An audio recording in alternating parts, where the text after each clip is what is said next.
Alors, nous allons poursuivre, toujours sur le sujet de la prévention, et nous avons donc le plaisir d'accueillir Marc Bourquin. Vous êtes donc conseiller stratégie à la Fédération hospitalière de France.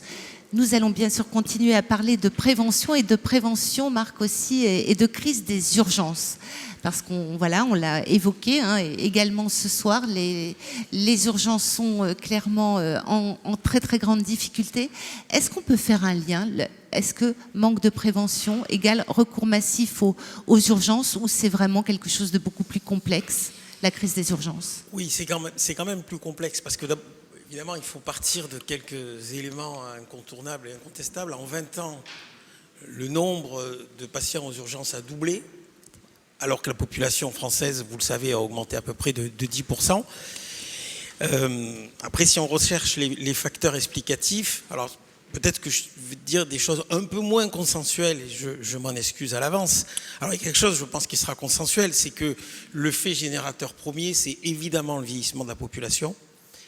C'est évidemment la progression, pour le moment inexorable, des pathologies chroniques. Alors évidemment, ça ne veut pas dire que parce qu'on est âgé, on a forcément des pathologies chroniques, mais il faut constater que c'est un facteur. Mais il faut aussi mettre sur la table un certain nombre d'autres choses et dire tout de suite que les difficultés que rencontrent les services d'urgence ne trouvent pas leur source essentiellement dans un dysfonctionnement. Ça ne veut pas dire que tout va bien, que tout est parfaitement organisé, mais les causes des difficultés des urgences, même si les urgences font du bon travail, les urgences ne s'effondrent pas. C'est important de le dire, parce qu'il y a parfois des personnes qui disent « on défend l'hôpital public » tout en disant la phrase d'après que tout s'effondre. Tout ne s'effondre pas. C'est très difficile, mais il y a aussi des facteurs d'amélioration. On l'a dit dans une conférence de presse il y a une quinzaine de jours, l'absentéisme baisse dans les établissements publics, le taux de vacances de poste, même si tout le monde n'atteint pas les résultats du CHU d'Angers, qui est effectivement à la pointe, le nombre de postes vacants tend à se réduire. Donc il y a des facteurs favorables. Mais c'est vrai que structurellement, on a ces difficultés. Et puis il faut le dire, et parfois ça ne fait pas plaisir, mais c'est vrai qu'on a une défaillance aujourd'hui de la permanence des soins, du premier recours. Il y a beaucoup de territoires où, passer une certaine heure, ou le week-end, eh bien, il n'y a pas d'autre solution que d'aller aux urgences. Ça, c'est un vrai sujet.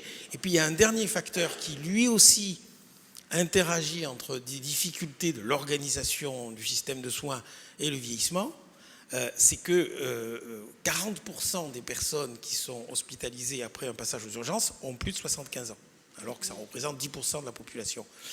Et c'est vrai que là, les solutions après l'hospitalisation ou après le passage aux urgences, ce qu'on appelle l'aval, j'aime pas ce terme, mais ça permet de comprendre, c'est vrai qu'on a une difficulté sur le retour à domicile et aussi sur le niveau de prise en charge qu'on peut apporter dans les EHPAD. Et là, il y a vraiment des difficultés incontestables.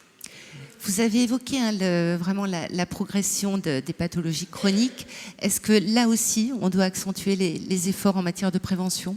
Alors sûrement. Alors, beaucoup de choses ont été dites, donc je ne vais pas redire oui, bien tout ce sûr, qui a été mais c'est important d'avoir aussi votre... peut-être que quand même, évidemment, on a entendu la question de la lévère, on a entendu la question de la confiance.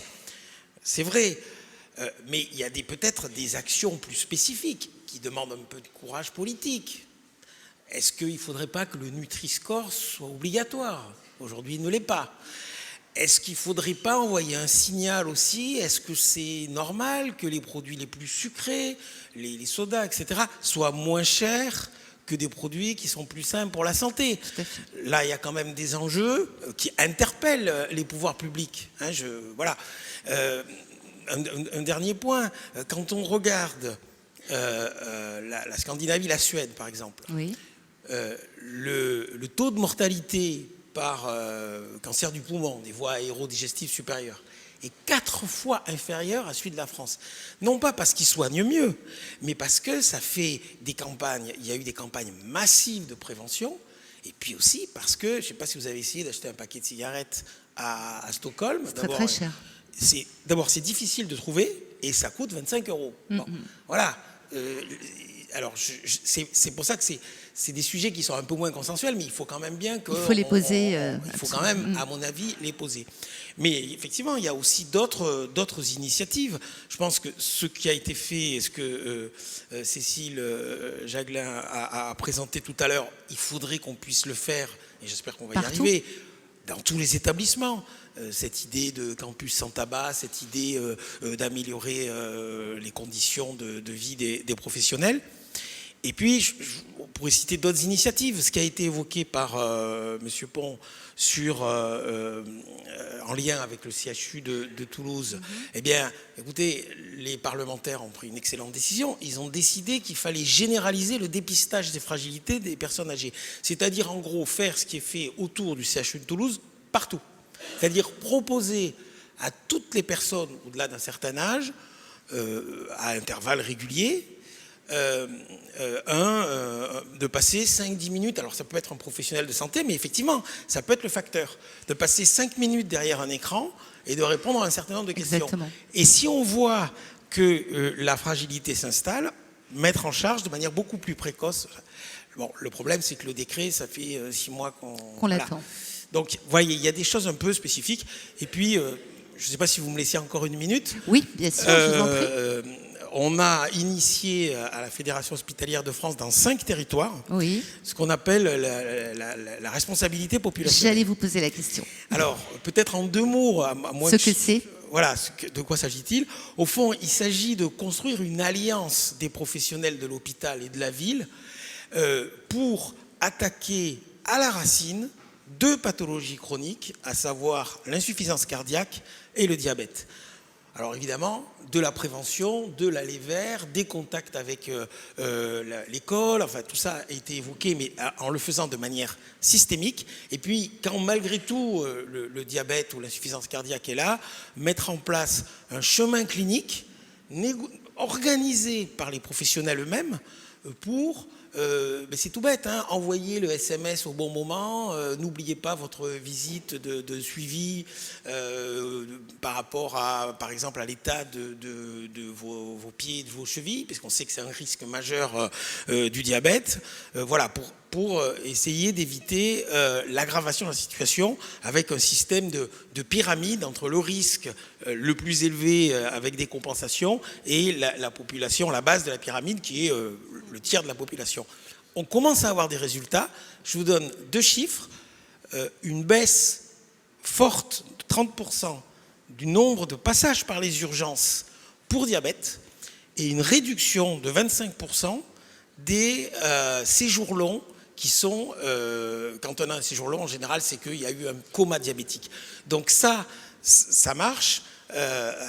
Il faut le déployer. On commence à avoir l'appui d'un certain nombre d'agences régionales de santé et on espère qu'il y aura un appui national pour le déployer plus largement.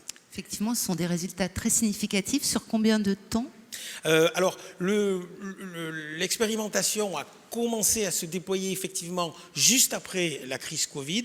Donc là, on a 2 ans de recul. Et ce qu'on espère, c'est que là, on a des indicateurs d'amélioration du suivi, mais qu'à plus long terme, on attaquera l'apparition même de ces pathologies grâce à cette démarche de responsabilité populationnelle. Et donc, objectif généralisation. Absolument. Très bien. Merci beaucoup. Marc Bourquin, on vous applaudit.